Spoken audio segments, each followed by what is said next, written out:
Day one of the 97th US PGA Championship at Whistling Straits done and dusted. The course a very different one to those we generally get for a major championship. But Bruce Young from iseekgolf, an eerily similar leaderboard to the last couple of majors. Dustin Johnson once again at the top of the pile.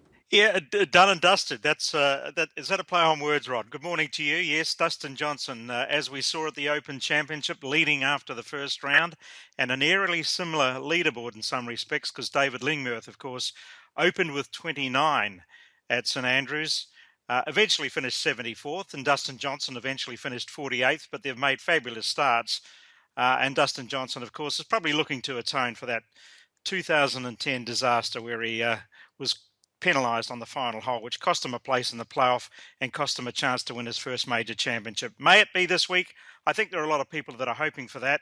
He's made the perfect start, had the opportunity to play in the benign morning conditions. The breezes only came up later in the morning over the last few holes that he and his playing partners played in.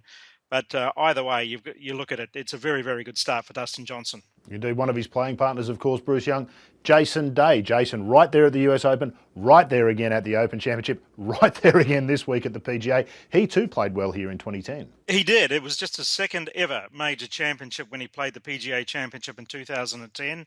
Recorded a top 10, and as we know, has gone on to record plenty of others.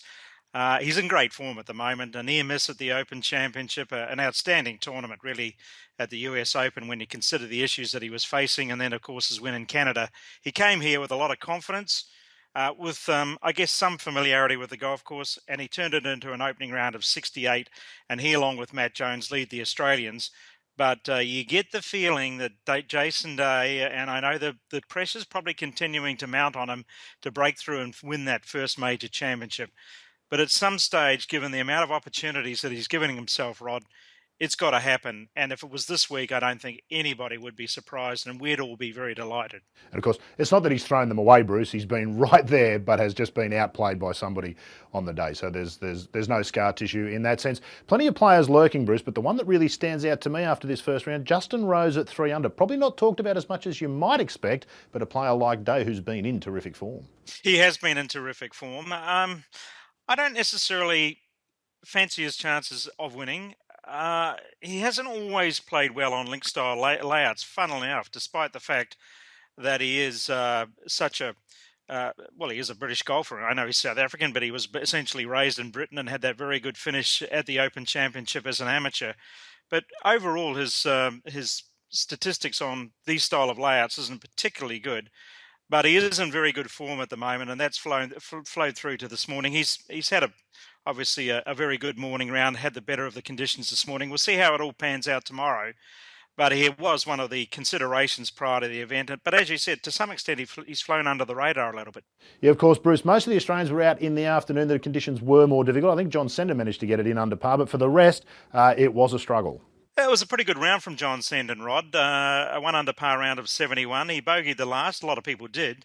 So to be 2 under with 1 to play in those afternoon conditions was a very good start for John Senden, and he's well positioned heading into the next 54 holes. For Stephen Bowditch, Cameron Smith, and Jeff Ogilvy, rounds of 2 over par 74. They haven't exactly shot themselves in the foot, but they haven't made good starts either. I thought for Cameron Smith, though, given the fact that this is his first tournament since the Travellers, he picked up a virus when he was back in Australia and wasn't able to go and play in Europe, which was to be his next event. So this is his first tournament since the Travellers the week after that amazing effort at the US Open. So overall, not a bad start for Cameron Smith.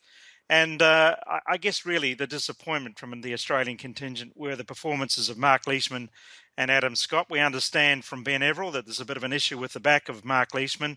But for Adam Scott, who came in here probably feeling pretty good about things, he'd had that run under the belt last week at the World Golf Championship event, and he had played well here back in 2004 when he finished ninth at Whistling Straits at a time when he wasn't playing major championships well. He probably had a fair amount of confidence coming into this week, but an opening round of 4 over par 76 leaves him struggling to make the cut. I think the cutoff looks like it's going to be 3, maybe 4 over par, depending on conditions tomorrow. So Leishman and Scott have got a lot of work to do if they're to be playing the weekend, Rod, although they will, admittedly, have the morning conditions tomorrow to try and make a move. Too many slow starts for Adam Scott, unfortunately, Bruce, and another one today. Just to finish up, Rory McIlroy and Jordan Spieth, they say at the top levels of the game, Bruce, it's about your bad golf, not your good. Those two today, in the tougher conditions, both played remarkably well, while not particularly playing well, if I could put it that way. Yeah, I thought a good performance by Rory McIlroy, given the lack of tournament play that he's had of late. 71, a good solid start for him. He looked very good too. And Jordan Spieth, well, the two pre-tournament favourites haven't exactly done themselves a lot of harm as they head into the second round tomorrow, Rod. Yeah, and both right there, Bruce. We look forward to watching them tomorrow, and we look forward to chatting to you again after the second round of the USPGA. Thanks for your time today. Cheers, Rod.